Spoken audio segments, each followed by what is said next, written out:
you're in the business of finding old airplanes, right? And it's not about finding the old airplanes, it's about honoring the memory of the crew and the brave men who fought in those machines. So whenever you start one of these kind of projects, I mean, it seems to be a continuum. It's not like a series of projects. It's more like just an ongoing continuum. But when you first, like, what's the process? Like, how do you do the research on some of these projects? Where do you find out where these things are? Where's the starting point?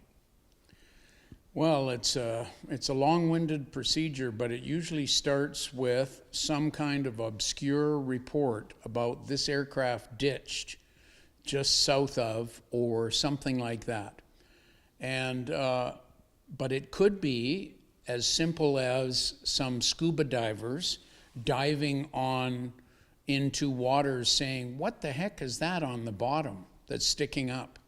And I would say underwater recoveries tend to be the most logical for us 75 years after World War II, is because everything that's on top of mountains or out in the tundra has been picked up. Right. But the ones that are underwater, they are hidden from history. So that's why I've kind of leaned towards the underwater recoveries. And I learned my lessons in Norway of let's go with as good fresh water as we can find. Right.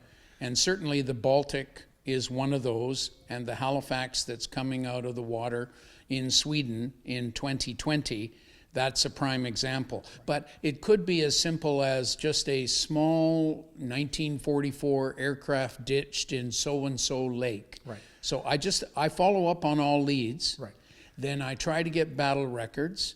Then I try to find eyewitness reports.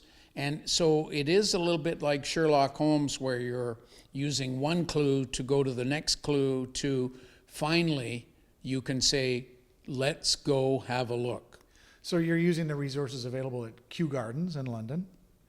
And what about Canadian Squadron records and that type of thing? Where do you dig that stuff up? Well, Canadian Squadron records, the Bomber Command Museum, of which I am curator, we have over 100,000 digital pages of all the Canadian combat squadrons, bomber squadrons in World War II. So I can easily start with that. Then all of a sudden I tell my better half, Mary Lou, I'm going to England.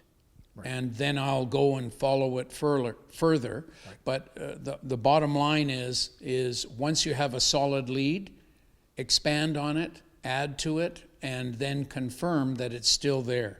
So it is a fun adventure, but you kind of have to start with 10 possibles. Right. And then you probably, if you're fortunate, you'll end up with one probable, right, and then confirm it and go.